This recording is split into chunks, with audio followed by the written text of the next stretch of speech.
So in today's class, we are going to discuss about questions related to chapter number 2. In the previous class, हमने chapter 1 के सारे questions किए थे. So today we are going to discuss from chapter number 2, that is data transmission.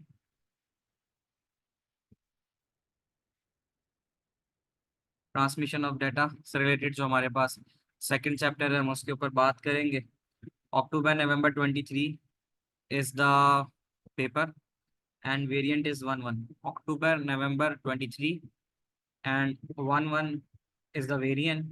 Question number 4 we are going to discuss about data is transmitting between computer and printer. Data is transmitted one bit at a time down a single wire. एक बात इसने ये बताइए कि single wire के ऊपर one bit at a time जाएगा. Computer can transmit data to the printer and the printer can transmit data to the computer using the same connection. Circle the two data transmission methods that will transmit the data in this way. So इसका answer क्या होना चाहिए?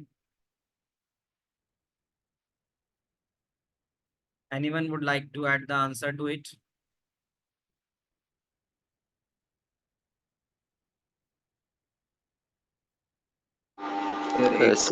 Serial simplex. Which one? Serial simplex. Serial simplex. हाँ sir जी. वो question यही है ना कि one bit at a time down a single wire, right?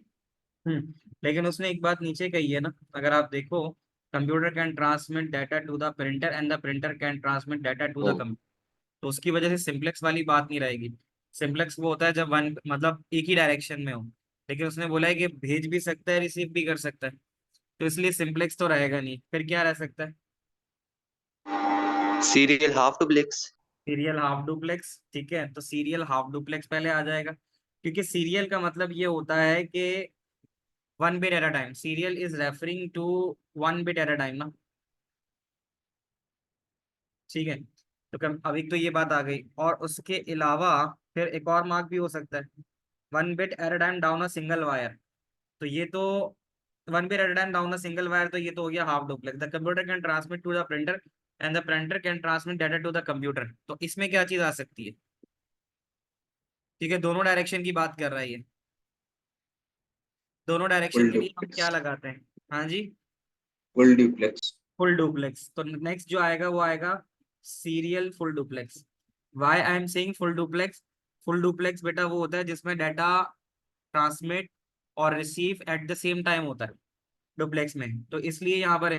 Serial तो मैंने ऐसे ही बता दिया कि वन बिट को रिप्रेजेंट करता है. हाफ डुप्लेक्स का मतलब ये होता है कि एट वन डायरेक्शन ओनली. ठीक है, एक वक्त में एक ही. बट फुल डुप्लेक्स का मतलब ये होता है in both direction. Full duplex का मतलब होता है इन बोथ डायरेक्शन. क्या ये बात आप लोगों को ठीक से सबको समझ में आती है बच्चों?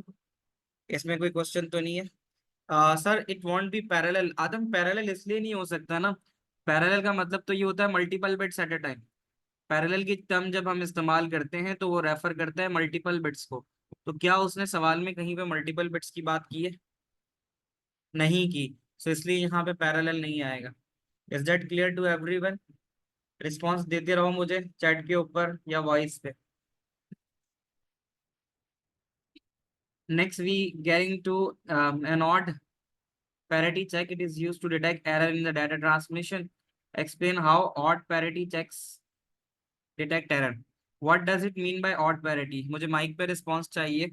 Odd parity क्या होती है?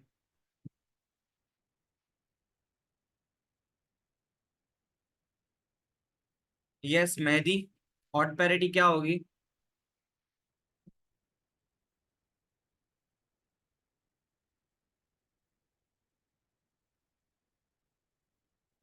Mehdi, are you there? जी जोहा. सर ऑड पैरिटी क्या कहते हैं, नंबर ऑफ वंस को चेक करता है. अगर नंबर ऑफ वंस बाइट में ऑड नंबर होए तो फिर यानी कि डेटा ट्रांसमिशन सही थी, नहीं तो कोई एरर रखा हुआ था. लाइक नंबर ऑफ वन की तादाद या तो 1357 ऑड पोजीशन ऑड नंबर्स में होगी तो फिर हम कह सकते हैं कि वो ऑड पैरिटी है. ऐसा ही है ना? यस. यानी पैरिटी का मतलब ये होता है कि in parity you count the number of ones. तो यहाँ 4 मार्क का आपके पास सवाल आया है. तो अब आप यहाँ लिख सकते हो कि the number of ones are counted. पहला पॉइंट आपका ये होगा कि नंबर ऑफ वंस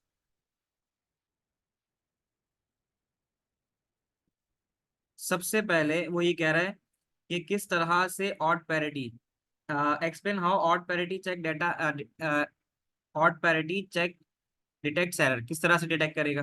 तो सबसे पहले तो ये नंबर ऑफ वन की तादाद काउंट करेगा। ठीक है, एक बात तो ये हो जाती है। दूसरी चीज ये होती है कि फिर उसके number of ones are counted, number of one को आप काउंट करते हो। उसके बाद फिर आप ये चेक करते हो कि यही जो पैरिटी बिट होती है, फिर ये आप सेवन हर उसके साथ लगाते हो, 7 बिट के साथ ना। उसमें आप कहते हो कि a parity bit is added, जो भी आप काउंट करते हो, a parity bit is added to each byte. तो जो भी आपके पास बाइट बनती है, नंबर जो 8 बिट्स होती है, उसमें पैरिटी बिट आप लगाते हो। ठीक है। अब उसके अंदर दो चीजें होंगी कि अगर after transmission number of odd, अगर नंबर ऑफ वन ऑड होंगे तो फिर कोई एरर नहीं है, और अगर आफ्टर ट्रांसमिशन अगर वो नंबर ऑफ वंस इवन होंगे तो फिर एरर डिटेक्ट होगा। ठीक है। A parity bit is added to each byte to make, पहले ये कंप्लीट करेंगे, to make sum of bits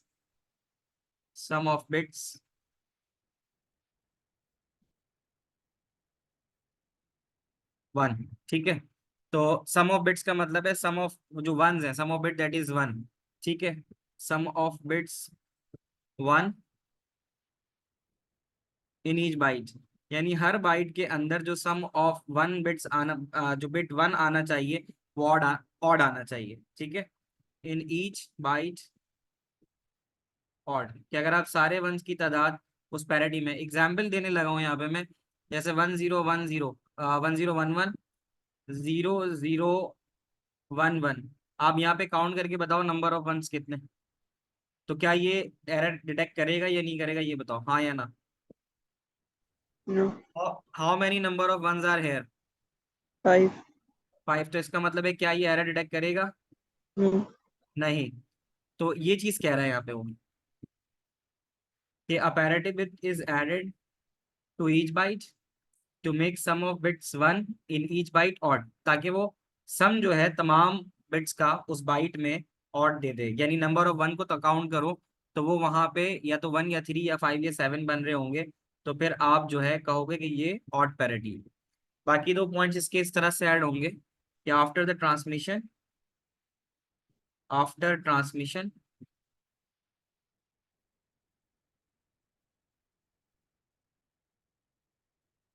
if number is odd, यानी नंबर ऑफ बिट्स जो है वो ऑड है, तो फिर आप बोलोगे no error is detected.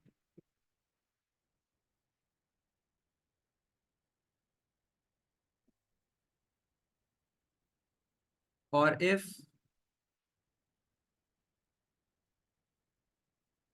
it is even, then error is detected, error is detected। तो ये इसका पूरा जवाब हो जाएगा। बच्चों समझ में आया सबको? यस। ठीक है। आदम, कुलसूम, वानिया, ताहा, नमी, ये जोहा, क्लियर है? आगे आते हैं। कहते हैं अनदर एरर डिटेक्शन मेथड, एक और एरर डिटेक्शन मेथड है, दैट सेंड सर सेंड ये कुछ डाटा। है ना? हाँ, इको चेक होगा कि another detection method send the data from the computer to the printer, then a copy of the data received is send back from printer to the computer.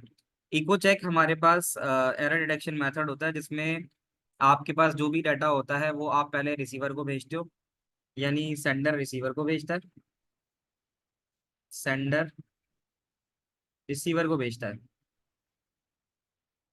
Receiver उसकी copy वापस sender को भेजता है, और sender check करता है कि वो कॉपी जो वापस आई है क्या वो सिमिलर टू डेट वन है जो उसने पहले भेजी थी। अगर ऐसा हो जाता है तो फिर उस तरह के चेक को आप कहते हो इको चेक। इको नॉर्मली आप अगर पहाड़ों पे जाके आवाज लगाओ तो आपको आपकी आवाज वापस मिलती है। तो इको इसका नाम इसीलिए है कि इस ट्रांसमिशन मेथड में आप पहले डाटा भेजते हैं, और डाटा भेजने के बाद मतलब उसको इस तरह से एक्सप्लेन करूंगा। In echo check, first the data is transmitted to transmitted from sender to the receiver. The receiver sends back that data to the sender.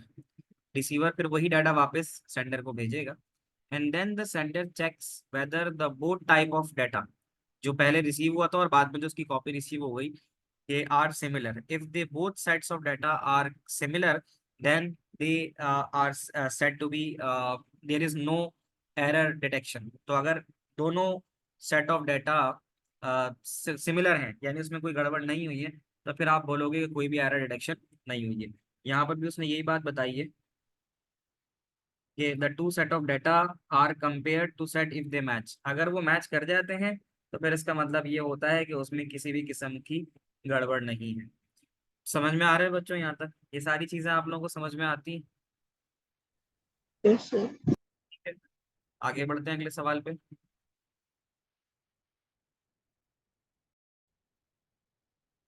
We have a new question, October November 23 variant 1 2। Variant 1 2. Now the question says the table contain description about each data transmission method. Complete the table by identifying which data transmission methods are described here. तो यहाँ पर आपको description दिए गए हैं और description देख के आपने बताना है कि कौन सा डाटा ट्रांसमिशन मेथड जो है वो यहाँ गिवन है। तो आसान है, मुश्किल तो नहीं है। क्वेश्चन नंबर 6 आपके सामने है। सो मैं चाहूंगा थोड़ा सा आप जो रिस्पॉन्स दो मुझे चैट पे दो, ठीक है? I can pause for 1 minute, और मैं ये देखना चाहूंगा आपकी अंडरस्टैंडिंग कैसी है, और फिर मैं अपने आंसर्स लिखूंगा। तो पहले आप अपनी एक चैट बॉक्स के अंदर चारों के जवाब मुझे लिख के दो, ठीक है? 3:16 is the time now, 3:17 is the time, you have 1 minute. 1 minute में आपने दोनों का जवाब देना है, ठीक है? Do it now. 1 मिनट बाद फिर मैं आपसे इसका फीडबैक लूंगा।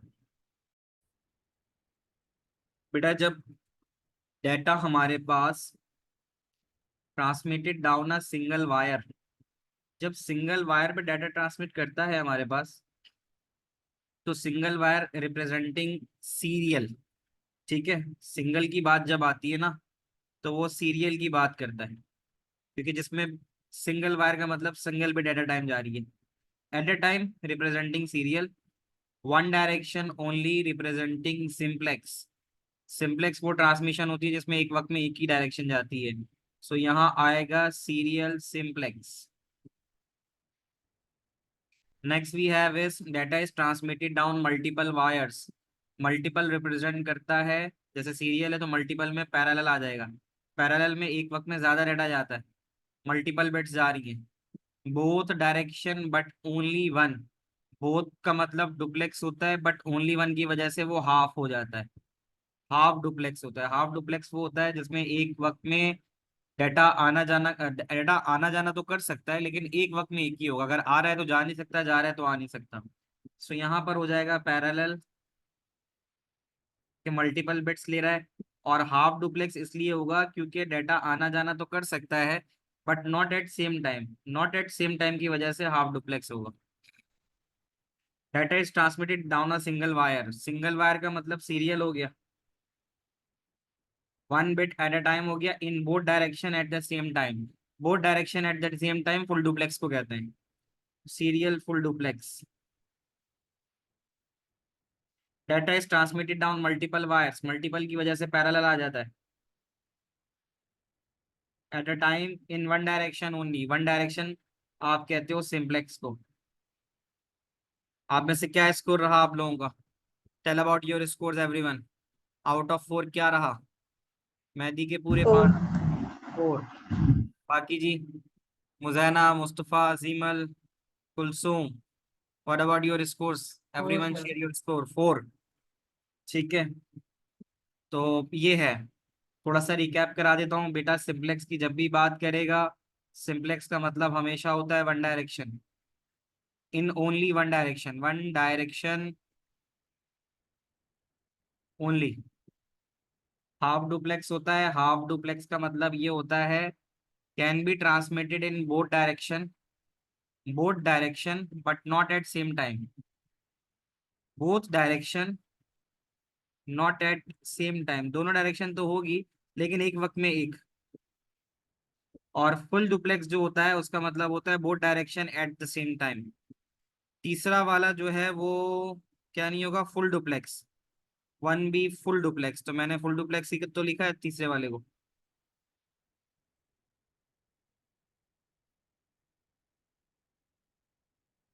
मैंने भी यही लिखा है, ठीक है।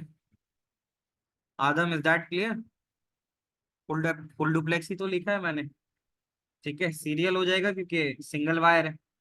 तो फुल डुप्लेक्स वो होता है जिसमें बोथ डायरेक्शन सेम टाइम होता है, both direction eight same time.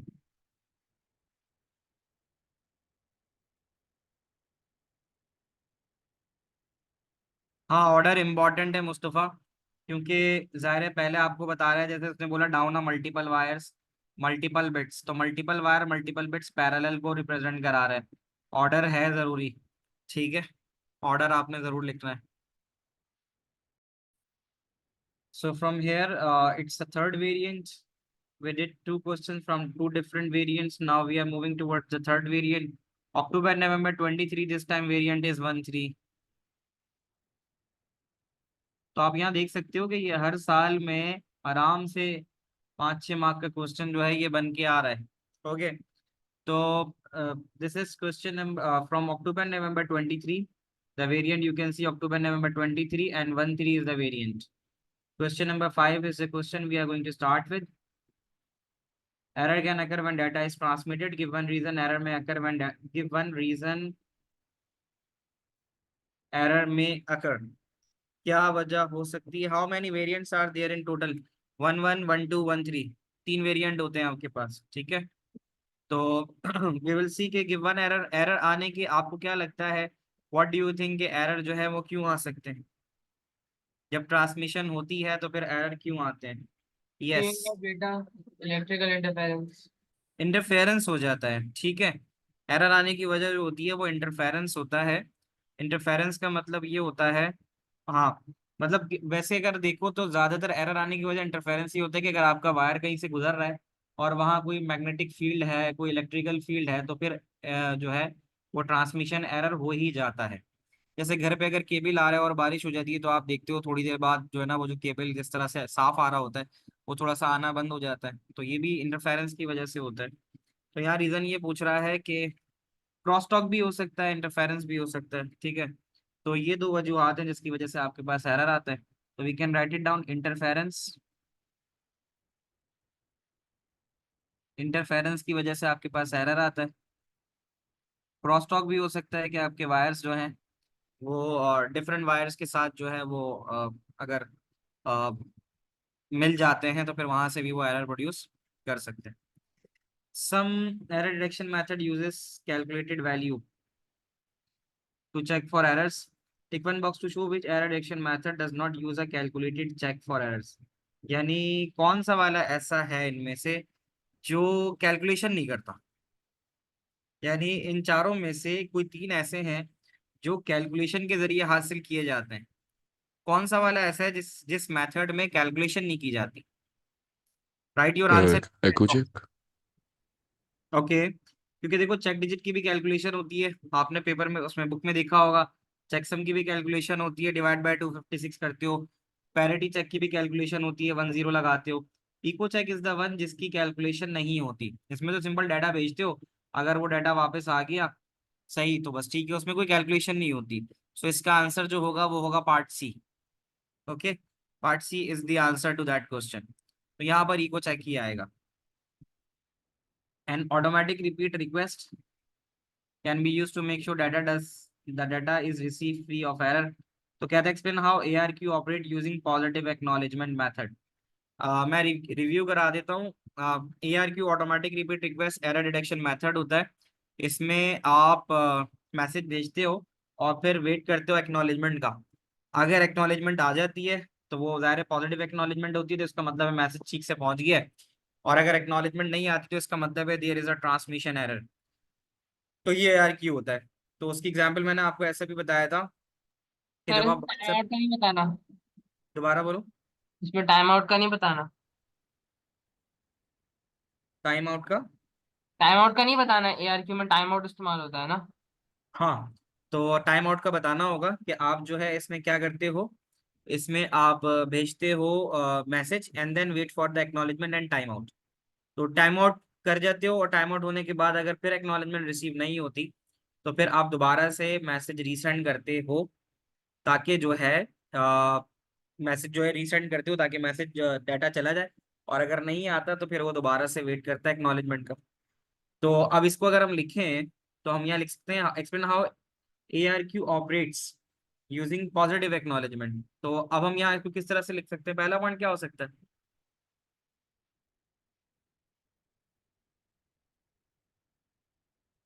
ARQ make use of acknowledgements and Data timeout. is sent to the receiver and a form of error checking method is also sent along with the data. The receiver then checks whether an error occurred. If no error occurred, a positive acknowledgement is sent. सही है, positive acknowledgement send होती है। और if an error is occurred, if error occurs then an negative acknowledgement is send. तो हम इसको कुछ इस तरह से लिख सकते हैं explain how ARQ operate when positive using a positive acknowledgement method. तो इसमें ऐसा है कि सबसे पहले रिसीवर डिवाइस जो होती है वो चेक करती है कि डाटा पैकेट जो आया है उसमें कोई एरर है या नहीं। तो उसके लिए हम लिख सकते हैं कि नंबर 1, यस, इसमें हम लिख सकते हैं कि रिसीविंग डिवाइस, पॉइंट नंबर 1 हम लिख सकते हैं receiving device checks the data packet for error. सबसे पहले रिसीविंग डिवाइस चेक करेगी कि भाई कोई एरर तो नहीं आ रहा। ठीक है, अब उसके बाद नेक्स्ट चीज है क्योंकि वो पॉजिटिव एक्नॉलेजमेंट की बात कर रहा है तो फिर आप कह सकते हो कि knows once receiving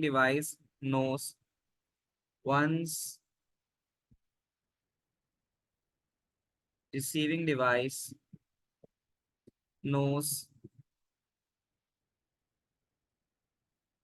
the packet is error free, the packet is error free,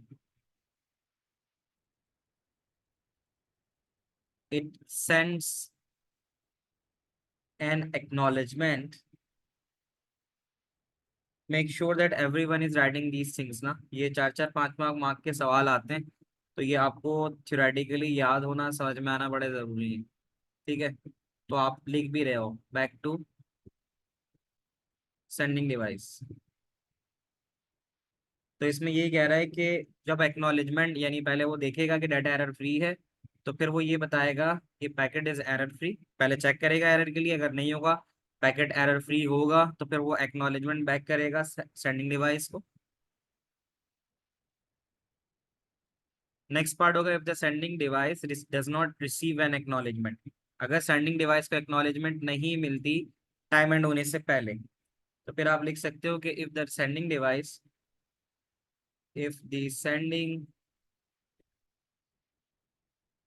device does not receive an acknowledgement यानी सेंडिंग डिवाइस को अगर एक्नॉलेजमेंट नहीं मिलती,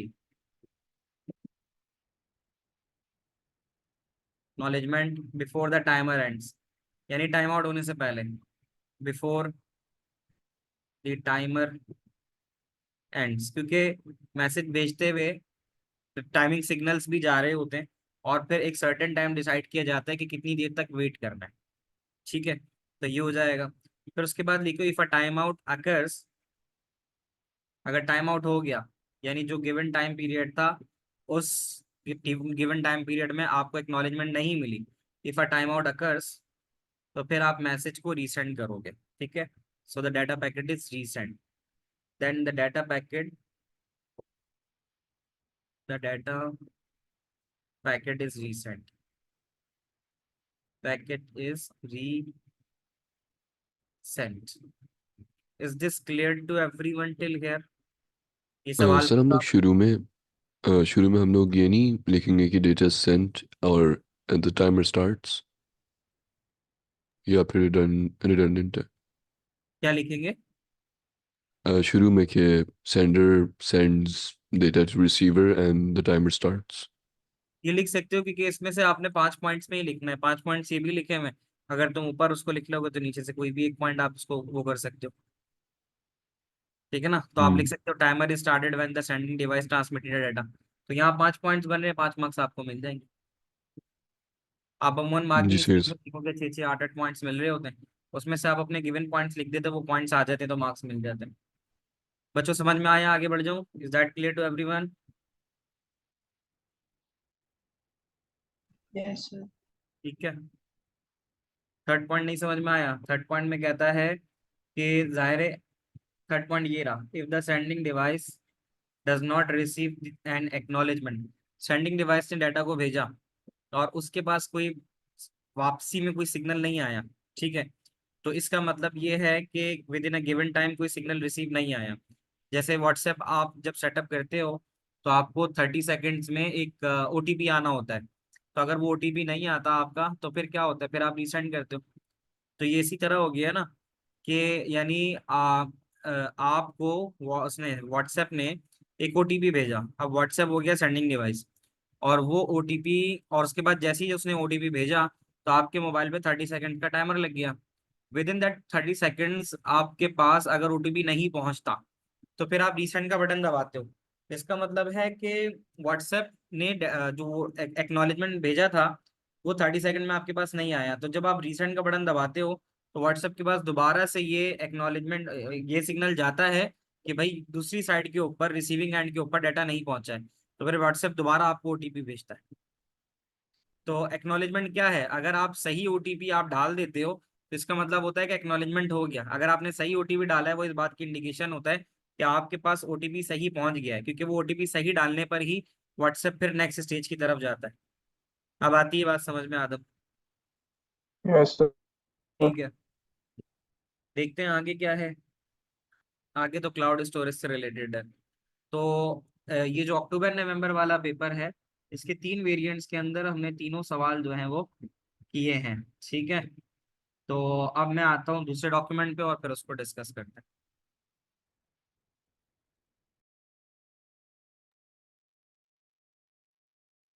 let's start from specimen paper 23, specimen paper 1।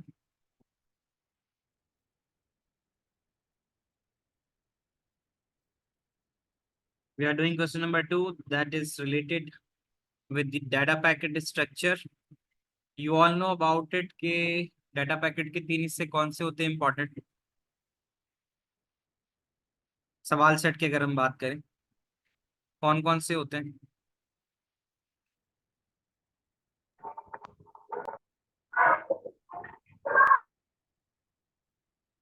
Yes, packet structure हमने पढ़ा था। Packet structure के 3 हिस्से कौन से होते हैं? मेहदी बताना चाहूँ? हाँ, yes Subhan, I am listening. Data head, packet header, payload and payload. तो डाटा पैकेट में हमारे पास नंबर 1 जो होता है दैट इज पैकेट हेडर।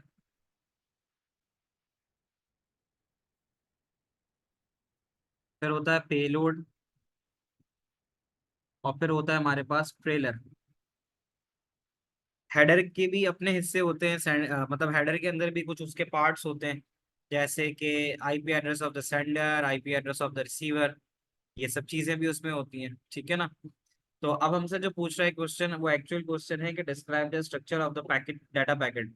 तो यहाँ पर हमने ये 3 बातें तो करनी होंगी कि एक पैकेट में अगर आप बात करते हो तो एक पैकेट के अंदर ये 3 चीजें होती हैं। फिर फर्दर, क्योंकि ये क्वेश्चन आपके पास 4 मार्क का आ रहा है, तो फिर फर्दर आपको और भी चीजें बतानी होंगी। दैट इज कि पैकेट हेडर जब आता है तो पैकेट हेडर के अंदर क्या होता है?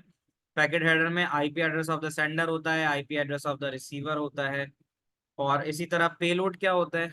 कोई माइक पे मुझे बताओ, व्हाट इज द पेलोड? जहाँ पर डेटा कंटेन होता है। Payload the actual data. ठीक है, पेलोड बताता है कि एक्चुअल डाटा क्या है। पैकेट ट्रेलर क्या होता है? पैकेट ट्रेलर में दो चीजें होती हैं, कौन कौन सी? A method of identifying the end checks. of the packet or Very and an good. error detection method. कोई एरर डिटेक्शन मेथड, अगर कोई एरर डिटेक्शन मेथड है तो वो होगा। और दूसरी चीज method of identifying end of packet. Cyclic redundancy checks होंगे। दोबारा बोलो Mehdi. Cyclic redundancy checks. Cyclic error detection method के अंदर ही वो आ जाता है, ठीक है। तो अब हम उसी को देख लेते हैं। So what we can write here is, ये वैसे मैंने आपसे सारी बातें तो कर ही ली हैं, अब सिर्फ हमारे पास यहाँ पे इसको लिखना रह गया है। आप लोगों को पता तो है कि क्या क्या चीजें यहाँ आ रही हैं, just give me a moment, और फिर हम उसको आगे लिखना शुरू करते हैं। So I am going to start from here. मैंने बुलेट पॉइंट्स तो लिख दिए हैं, but the better way to write is it has a header. It has a header, इसका एक हेडर होता है, और वो हेडर कंटेन कर, it has a header which contains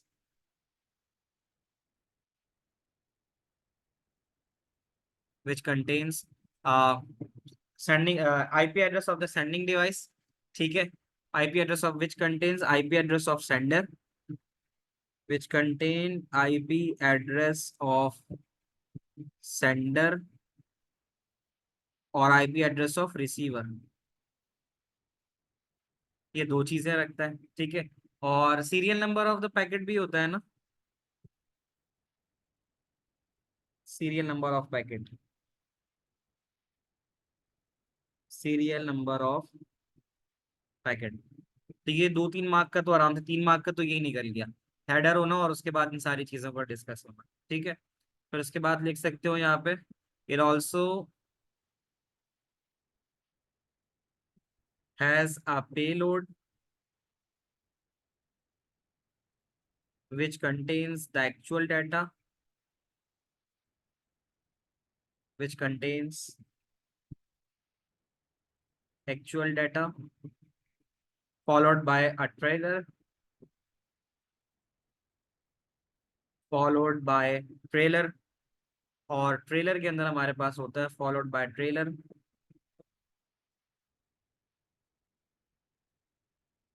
having, क्या क्या चीजें हमने डिस्कस की थी, end of method of identifying packet, और नहीं एंड ऑफ पैकेट होता है, और उसके अलावा any error detection method, having method of identifying packet, method of end of packet with and उसके अलावा क्या लिखेंगे, method of identifying packet end of the packet, method of end of the packet, और any error detection method, any error detection method. तो उसके अंदर अगर कोई एरर है तो उसको रिमूव करना, ठीक है। प्लस दूसरी चीज कि एंड ऑफ द पैकेट क्या हो रहा है, वो चीज हमें बतानी होगी। बेटा ये सबको क्लियर है? जल्दी से मुझे माइक पे या चैट पे बता दो। थ्योरेटिकल चीजों के लिए आपको याद ही रखना होगा, Yes. ठीक है। सर ये समझ आ गया, मगर इसकी वो डिस्कस किया था हमने साइक्लिक रिडंडेंसी, आप वो समझा देंगे ब्रीफली? दोबारा से बोलो। Cyclic redundancy check briefly explain कर सकते हैं? ये इतना है तो नहीं तुम्हारे पास, इसको मैं किसी और दिन बता दूंगा। मतलब इसकी अब ओके इसकी सर। क्वेश्चन रह जाएगा ये कि नेक्स्ट नेक्स्ट क्लास में जाऊंगा तो स्टार्ट में बता दूंगा तुम्हें। मतलब इसमें इस तरह से होता है कि इसका भी एक मेथड होता है, फिलहाल अभी मैं उसकी इसमें नहीं जा रहा, बट ठीक है मैं तुम्हें नेक्स्ट क्लास में फिर इसको बता दूंगा। बाकी इसमें देखो द वेबसाइट, ये इसी से रिलेटेड है, डाटा इज इनक्रिप्टेड, और ये कह रहा है the website has post video that user can stream, the company upload is new video to the website. चलो इसको देख लेते हैं, ये वैसे तो चैप्टर नंबर 1 से कंपैरिजन से रिलेटेड कर रहा है, बट सवाल आया तो पूरा कर लेते हैं। इसमें देखो क्या कहते हैं, the website host video that a user can stream, company upload new videos to the website, videos are compressed before they are uploaded to the website, box to show which statement is benefit. Compressing के हवाले से, कंप्रेजन के हवाले से क्या चीज बेहतर है, डाटा का इनक्रिप्ट होगा, duration of each video will be reduce, less storage space on the web server is required, more bandwidth is required when viewing the videos. Compressing videos में क्या फायदा हो सकता है? वीडियो को जब आप कंप्रेस करते हो आपको उसका क्या बेनिफिट मिलता है? Less storage space. आपको लेस स्टोरेज स्पेस मिलती है ना, आप कंप्रेस करते ही इसलिए हो कि आपकी स्टोरेज स्पेस कम हो। कंप्रेशन का मतलब यही है, तो इसलिए यहाँ पर ये आ जाएगा, that is C. Give two method of compression that would be used to compress the video. कौन कौन से मेथड होते हैं वीडियो को कंप्रेस करने के? Lossy and lossless. लॉजी और लूजलेस, ये दो मेथड होते हैं। टू टाइप्स ऑफ कंप्रेशन है, लॉजी और lossless.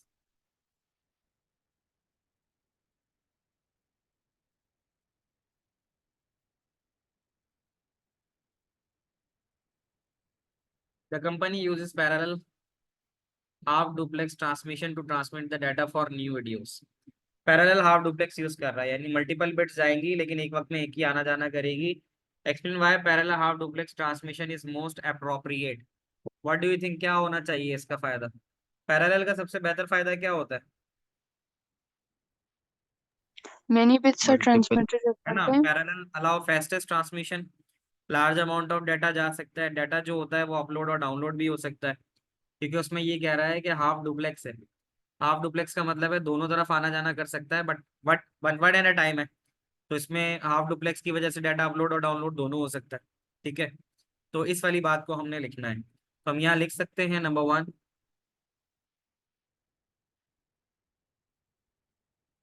Parallel transmission, parallel transmission allow fastest transmission, क्योंकि मल्टीपल डाटा भेज रहा होता है। एक बात तो ये होगी, फास्टेस्ट ट्रांसमिशन होता है, ठीक है। और दूसरी चीज हो सकती है कि ड्यू टू डुप्लेक्स, अब हाफ डुप्लेक्स है ना, ड्यू टू हाफ डुप्लेक्स में आप दो बातें कर सकते हो कि data can be uploaded, data can B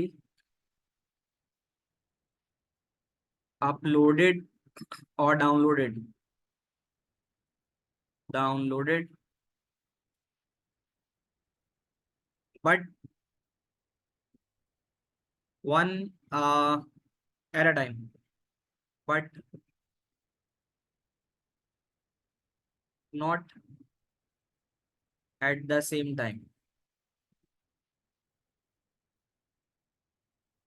ये वाली बात हो जाएगी, ठीक है। और क्योंकि पैरेलल ट्रांसमिशन होती है, तो पैरेलल ट्रांसमिशन इसलिए इस्तेमाल होती है कि डाटा शॉर्टर डिस्टेंस के लिए इस्तेमाल होता है, ठीक है। तो शॉर्टर डिस्टेंस पे स्क्यूइंग का भी मसला नहीं होता, ठीक है ना। तब आप लिख सकते हो कि data is not required, is not required to travel a long distance,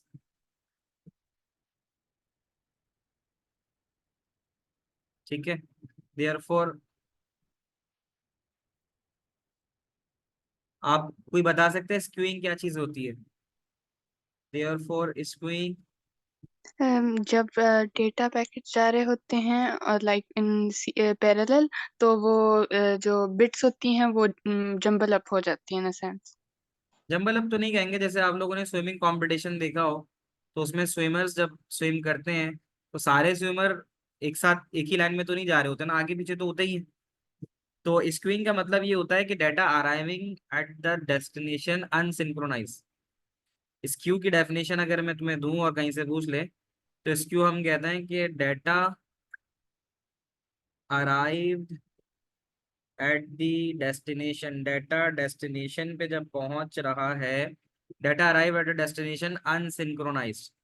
sink का मतलब ऐसा है कि अगर एक किनारे से निकले और दूसरे किनारे पे पहुंच रहे हो तो निकलने का टाइम और पहुंचने का टाइम सेम हो।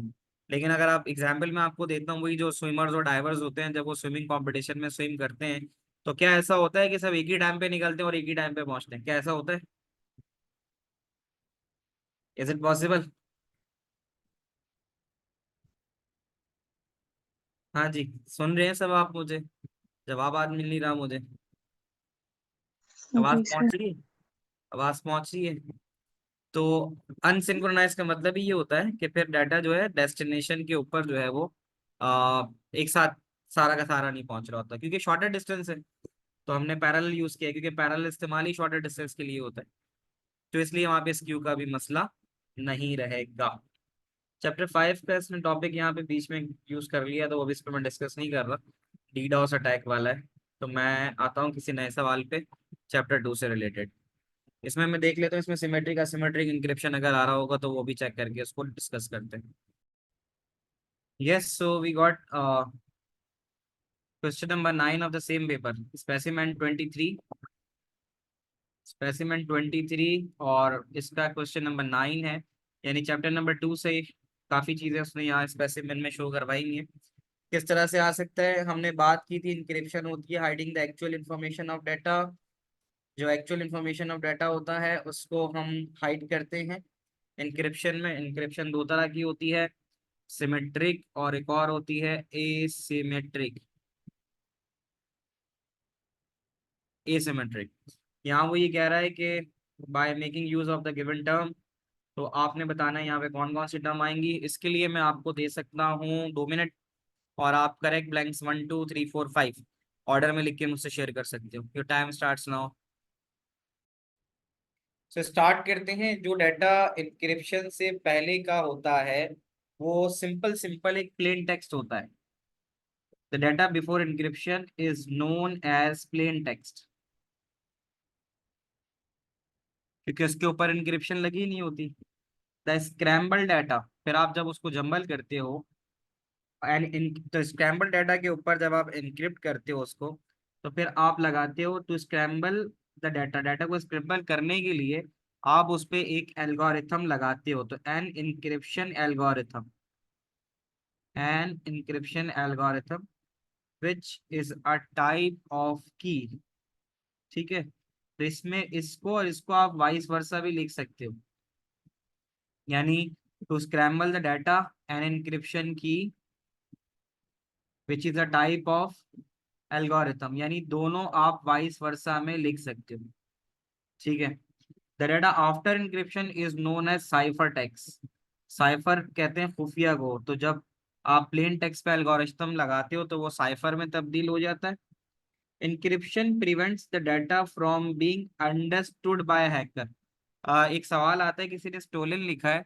देखो, इनक्रिप्ट करने से डाटा चोरी होने से नहीं रुकेगा, चोरी हो सकता है वो, बट ये है कि जब वो दूसरे उस हैकर के हाथ में जाएगा, तो क्योंकि वो हुआ होगा, इनक्रिप्ट हुआ हुआ होगा, तो हैकर के लिए उसको समझना मुश्किल होगा। तो एक्चुअल इसका आंसर ये है कि प्लेन टेक्स्ट हो गया तो उसमें स्टोलन नहीं आ सकता। यहाँ पर आएगा कि डाटा जो है वो उसके समझने के लिए मुश्किल होगा, तो वो प्रिवेंट करेगा कि हैकर उसको समझ ही नहीं पाएगा। ठीक है, तो ये इस वजह से स्टोलन यहाँ पर कुलसुम नहीं आएगा, क्योंकि स्टोलन तो हो सकता है data, but it would be in the form which is not understandable by the hacker. Is that clear बच्चों? बताइए जनाब, give me a feedback. Mike पे अब सब बताओ, सब जाग रहे हो जल्दी से, और जितनी Yes, बात sir. आपकी समझ में आ रही। जी सर। Yes, बस sir. तीन तीन मेरे पास रिस्पॉन्स है, बाकी Yes, sir. एक और सवाल देख लेते हैं हम। ठीक है, आगे बढ़ते हैं। ठीक है, तो यहाँ अगर आप देखो, the content of 3 binary registers have been transmitted, even parity has been used, the outcome after transmission is this, no errors have been detected in register A and C, an error has been detected in register B, complete the parity bit for each of the. यानी वो ये कह रहा है कि even parity का इस्तेमाल हो रहा है और ए और सी में कोई एरर नहीं है। तो इवन पैरिटी आपको ए और सी में बनानी है, तो 1 2 3, तो यहाँ 1 लगा दोगे तो ये 4 हो जाएंगी, और सी में 1 2 3, यहाँ 1 लगा दोगे तो ये भी 4 हो जाएंगी, है ना। 1 2 3 4, तो ये बन गया, क्योंकि कह रहा है ए और सी में कोई गड़बड़ नहीं है। तो इसका मतलब ये है कि ये दोनों इवन को फॉलो कर रहे हैं।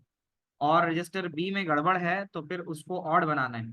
ऑड बनाने के लिए 1 और 2 है यहाँ पे, तो हमें यहाँ क्या लगाना होगा, जल्दी बताओ।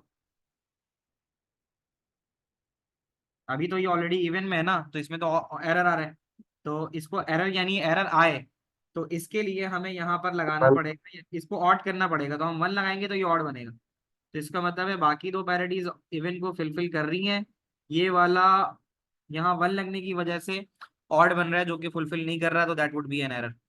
Is that clear to everyone? इसमें तो कोई गड़बड़ नहीं है ना, आसानी से समझ में आ गई ये वाली बात। तो उसने बोला कि ए और सी में कोई एरर नहीं है, तो हमने ए में 1 लगाया तो इससे 1 2 3 4 ये इवन बन गया, ठीक है। सी के अंदर भी 1 2 3 4 ये भी इवन बन गया, ठीक है। अब यहाँ ऑलरेडी 1 1 इवन में था, लेकिन क्योंकि ये एरर है इसलिए यहाँ 1 लगाया ताकि ये ऑड बने, तो अब ये जाके सिंपली एरर प्रोड्यूस करेगा, तो ये इसका आंसर हो जाएगा। चलें जी, we have got another question that is from February March 23 variant 1 2। ये वही है जो भी हम पढ़ते हुए आ रहे हैं, रिपीटेशन ही है। तो कह रहा है स्ट्रक्चर ऑफ द पैकेट है, स्ट्रक्चर ऑफ द पैकेट के अंदर 3 चीजें होती हैं, जिसमें एक पैकेट हेडर होता है और उसमें 2 डाटा आइटम्स कौन कौन से होते हैं पीछे भी हम लिख के आए, IP address of sender, IP address of receiver, address of sender, IP address of receiver. अलग अलग लिखने के आपको मार्क्स मिल जाएंगे। उसके अलावा वो भी तो था उसके अंदर, sequence number of packet, sequence number of packet. हाँ जी इसका वेरी नाइस, और साइज ऑफ पैकेट। तो वैसे ये 4 चीजें होती हैं, मैंने चारों लिख दी ताकि आपको बार बार याद रहे। 4 में से 2 लिख दोगे मार्क्स मिल जाएंगे। Identify the 2 other elements of packet, ये भी आसान है, भी हम करके ही आ रहे हैं। तो हेडर होता है, हेडर के बाद हमारे पास पेलोड होता है, और पेलोड के बाद हमारे पास होता है ट्रेलर। ठीक है बच्चों, तो ये वाला सवाल भी यहाँ हो जाता है हमारा। Computer needs to be directly connected to a router that is located different room. Tick one box to identify whether serial transmission or parallel transmission is more suitable for this connection. Computer needs to be directly connected to a router. तो computer जो है वो directly connect हो रहा है to the router से, और उसके लिए आपने बताना है कि यहाँ पे मोस्ट सुटेबल ऑप्शन जो है वो कौन सा है। तो बताइए जनाब, व्हाट डू यू थिंक, यहाँ पर बेस्ट पॉसिबल आंसर आपको क्या लगता है?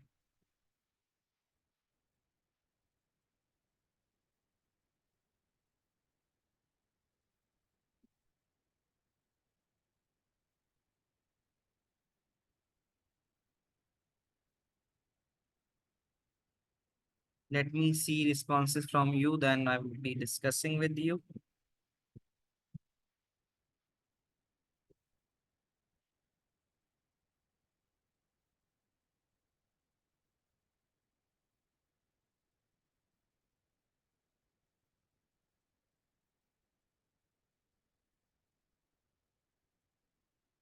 So क्या क्या responses आ रहे हैं इसमें? पैरेलल, सीरियल, पैरेलल, तो मिक्स एंड मैच रिस्पॉन्सेज हैं। तो कहता है कि 1 box to identify whether serial directly connected to a router in a different room की अगर हमसे बात कर रहा है, तो चॉइस आप कोई भी लो, ठीक है। Needs to directly connected to a router that is located different room. Different room का मतलब है यहाँ पे दोनों चीजें आप इस्तेमाल कर सकते हो, सीरियल भी लिख सकते हो और पैरेलल भी लिख सकते हो, बट जो भी लिख रहे हो दोनों के बारे में आपको पॉइंट्स सही लिखने हैं। अब जैसे अगर आप नेक्स्ट रूम की बात करते हो तो नेक्स्ट रूम आपका ज़्यादा दूर नहीं होता, तो आप पैरेलल भी यूज़ कर सकते हो। तो इफ आई टेक, क्योंकि इसमें जो है जो आपको आंसर मिलेगा वो चॉइस के ऊपर नहीं मिलेगा, चॉइस पे कोई मार्क नहीं है, ठीक है। चॉइस आप कोई भी ले लो, बट ये है कि अब आप ये बताओगे कि if you are selecting parallel in case, तो पैरेलल के अंदर जो पॉइंट्स बनते हैं वो होता है फास्टर ट्रांसमिशन, फास्टर ट्रांसमिशन। और दूसरी चीज होती है कि क्योंकि उस नेक्स्ट रूम के अंदर है तो लॉन्ग कनेक्शन नॉट रिक्वायर्ड, कोई बड़े बड़े कनेक्शन की नहीं, शॉर्टर डिस्टेंस के ऊपर बात हो रही है। Faster transmission, long connection not required, long connection not needed, ये बात कर सकते हो, ठीक है। और क्योंकि इस क्यूइंग का इतना मसला नहीं होगा क्योंकि दूर नहीं है, ठीक है। तो बल्कि हाँ, हाँ, तो ये चीज आ जाएगी, तो नो चांसेस ऑफ एरर की भी बात हो सकती है, फैक्टर ट्रांसमिशन है। तो अब आप ये लिख सकते हो कि unlikely to arrive out of sequence, unlikely to arrive out of sequence. अगर यही चीज आप बात करते हो इन केस ऑफ सीरियल, तो सीरियल के अंदर सबसे पहली चीज यही होती है कि data arrives in the order, data arrives in order, ये लिख सकते हो सीरियल के अंदर। फिर उसके अलावा दूसरी चीज हो सकती है कि can transmit over long distance, लेकिन अब जाहिर है क्योंकि उसने डिफरेंट रूम की बात करें तो हम ये बात तो नहीं करते। हाँ, क्योंकि नेक्स्ट रूम में है और सीरियल है, तो उसमें आपके पास चांसेस इंटरफेरेंस के कम होते हैं, तो less likely to experience interference. ये पॉइंट आप इसके अंदर लिख सकते हो, ठीक है। और less likely to have errors, less likely to have errors, तो इसमें कम चांसेस है एरर्स आने के। तो ये आप जो भी लिखो अपनी मर्जी से, आप इन दोनों में से कोई भी लिख सकते हो। The connection will also use full duplex, data आना जाना दोनों कर सकता है, ठीक है। तो उसमें फुल डुप्लेक्स में क्या होता है, फुल डुप्लेक्स के अंदर आप 2 मार्क्स में ये बताओगे कि data can be send and transmitted, can be send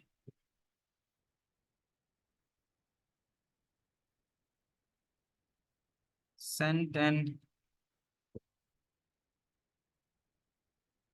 receive in both direction, ये फुल डुप्लेक्स है। और एट द सेम टाइम, ठीक है, एट द सेम टाइम एक ही वक्त में डाटा आना जाना कर सकता है, तो data can be send and receive in both direction at the same time, इसके 2 मार्क मिल रहे हैं, ठीक है। तो पार्ट सी में पैरिटी बिट से रिलेटेड पूछ रहा है। पैरिटी बिट में कहता है, बेटा ऊपर वाला समझ में आ गया, इसमें कोई मजीद सवाल तो नहीं है किसी का?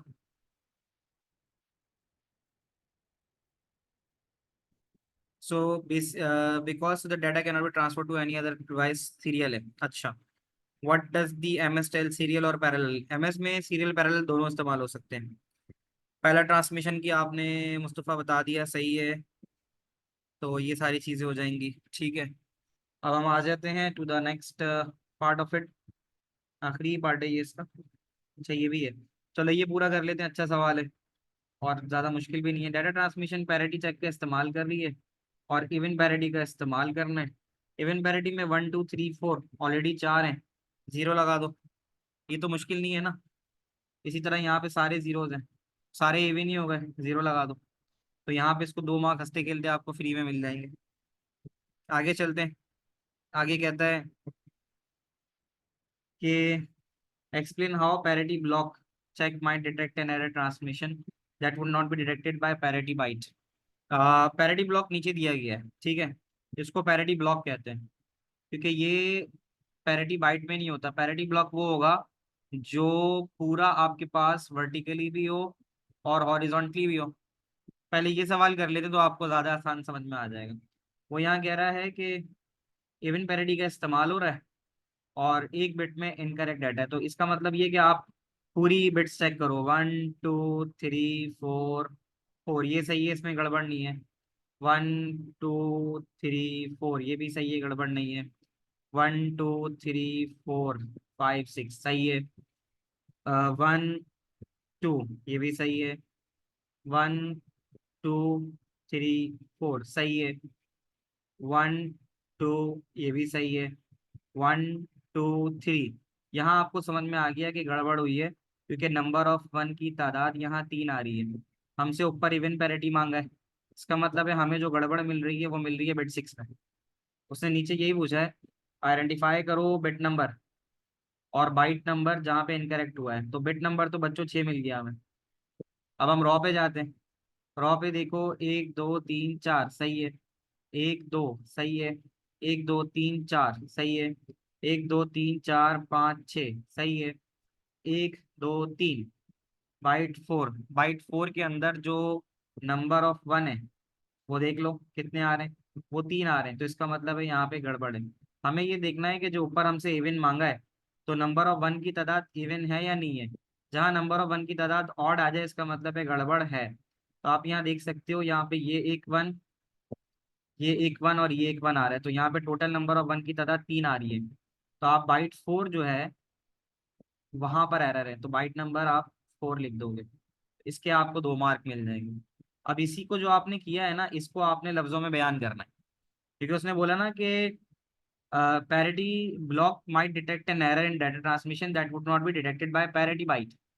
parity byte में फॉर एग्जांपल अगर मैं आपसे कहता हूँ कि 10101010, ये मैंने, ये सेंडर ने डाटा भेजा और सेंडर ने कहा कि इवन है डाटा, तो इवन तो है ये, लेकिन अगर ये 10 बिट 01 में बदल गई, बाकी तो जैसा था वैसे ही रहा, नंबर ऑफ वन तो स्टिल 4 ही रहेंगे ना, तो इवन तो रहेगा, लेकिन गड़बड़ हुई है वो एरर नहीं पकड़ पाएगा।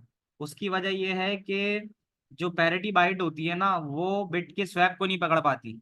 ये एक पॉइंट याद रखना, ये अक्सर सवाल आ जाता है कि वो कौन सी सिचुएशन होती है जिसमें पैरिटी बाइट एरर को डिटेक्ट नहीं कर पाती। तो वो सिचुएशन होती है व्हेन बिट्स आर स्वैप। ये याद रखना, अगर बिट स्वैप हो जाती है ना, तो पैरिटी तो वही की वही रहेगी, लेकिन आपका डाटा गलत हो जाएगा ना बेटा।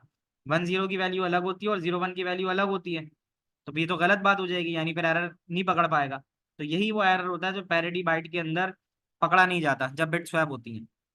तो अब जो आपने नीचे काम किया है ना, इंटरसेक्शन ऑफ बाइट और बिट, इसी के जरिए आपने एरर पकड़ा है। तो अब आप इसका आंसर जब यहाँ लिखोगे तो आप यही लिखोगे कि इन अ पैरिटी चेक, जब आप पैरिटी चेक करने जाओगे, in parity check interchange of bits, वो बता रहा है कि जब आप इंटरचेंज करते हो ना, इंटरचेंज ऑफ बिट्स, जब बिट्स आपस में पोजीशन चेंज करें, इंटरचेंज या ट्रांसपोजिशन ये भी लिख दो, interchange of bits will not be detected. Bits ने अगर अपनी पोजीशन चेंज कर ली तो फिर वो चीज पकड़ी नहीं जाती। तो एक बात आप ये लिख सकते हो, ठीक है। तो अब उसको आप कैसे पकड़ोगे, कैसे डिटेक्ट करोगे, तो अब आप ये कह सकते हो कि the position of all changes, ठीक है, will be highlighted by vertically and horizontally positioning the differences. तो ये आप लिख सकते हो। जो सेकंड पॉइंट है वो लिख सकते हो, द पोजीशन। तो इसको पकड़ोगे कैसे, इसको पकड़ने का तरीका ये है कि आप वर्टिकली ऐसे और फिर ऐसे, यानी ये जो बना रहा हूं मैं, तो वर्टिकली पोजीशन जो होगी वो आप चेक करोगे। So the position of all changes, the position of all changes यानी वर्टिकली या हॉरिजॉन्टली अगर कोई भी चेंज आ रहा है, ठीक है, विल बी हाईलाइटेड, जैसे मैंने हाईलाइट कर दिया कि रॉ में कहाँ मसला है और कॉलम में कहाँ मसला है, विल बी हाईलाइटेड, ठीक है। तो ये चीज इसके जरिए फिर आप एरर डिटेक्ट कर सकते हो। तो ये है, तो will identify the horizontal and vertical position of all changes, ये भी लिख सकते हैं। तो ये दो चीजें हैं जिसमें आप जो है पैरिटी बिट में आने वाले गड़बड़ को पकड़ सकते हो। मतलब ये कि अगर पैरिटी चेक कर रहे हो, उसमें अगर इंटरचेंज हुई हैं 2 बिट्स, तो फिर वो डिटेक्ट नहीं होंगी। तो उसके लिए क्या है, उसके लिए जो पैरिटी ब्लॉक है उसके अंदर आप पोजिशन ऑफ चेंजेस जो है उनको हाईलाइट करोगे at the intersection of rose and columns. आपको पता चल जाएगा कौन सी बिट जो है वो गड़बड़ हुई है। जो गड़बड़ हुई है यानी अगर आप गौर से देखो तो ये जो ये वाली बिट है, this one, intersection of bit 6 और बाइट 4, इस वाली में एरर है। इसको 1 से 0 तब्दील कर दोगे, आपका एरर रिमूव हो जाएगा। तो बताइए बच्चों, क्या ये बात आप लोगों को ठीक से समझ आ पाई। सर, क्या इसको जो बिट की स्विचिंग होती है इसको ट्रांसपोजिशन एरर भी कहते हैं, राइट? हाँ, मैंने कहा तो था कि इसको तुम या तो इंटरचेंज लिखो या फिर ट्रांसपोजिशन भी लिख दो। ट्रांसपोजिशन का ठीक मतलब है। यही है कि बिट पोजीशन चेंज कर रही है। ठीक है ओके, जी। Thank you. कोई और सवाल तो नहीं है बच्चों आपके पास, यहाँ तक क्लियरली समझ में आ गया। जरा जल्दी से माइक पे मुझे रिस्पॉन्स दे दें सब। जी सर। ठीक है, बताइए आदम, मेहदी, आज तुम्हारी आवाज बहुत कम आ रही है भाई। अस्का, कुलसुम, असब, मुस्तफ़ा, तकी, क्लियर मुजैना, सर। सिमल। सर वो हेडफोन लगाए हुए थे, उनका माइक्रोफोन खराब था तो बगैर के उसके बाद ठीक हो गया। ठीक है, तो क्लियर है बच्चों। ठीक है, तो एक दफा वो पैरेडी ब्लॉक दिखा देगा। पैरिटी ब्लॉक दिखा दूं, ठीक है। सो इसको यहीं तक रखते हैं, मजीद 2-4 क्वेश्चन रह जाएंगे। अगली क्लास कल आप लोगों के पेपर होंगे, तो फिर आप लोग कब फ्री होंगे? तो 6 मई के बाद फिर कोई पेपर नहीं है। 6 इस के बार बाद आप 6 बजे पेपर नहीं, लेकिन क्लासेस सीआईटी की कौन सी क्लासेस हैं आपकी? सर सर यार के बाद केमिस्ट्री का पेपर है तो इसके बाद किसका है? केमिस्ट्री का। केमिस्ट्री का पेपर क्या जुम्मे को है? जी अच्छा, तो सबका ही होगा, केमिस्ट्री तो सभी दे रहे होंगे। जी सर मैथ तो आईजीसीएसई वालों का दोनों मैथ्स और केमिस्ट्री वो बायो करते हैं। केमिस्ट्री का हमारा हो चुका है। ये थर्सडे की बात कर रही हो? जी। अच्छा, तो फिर इसका मतलब है कल चांसेस कम है क्लासेस के।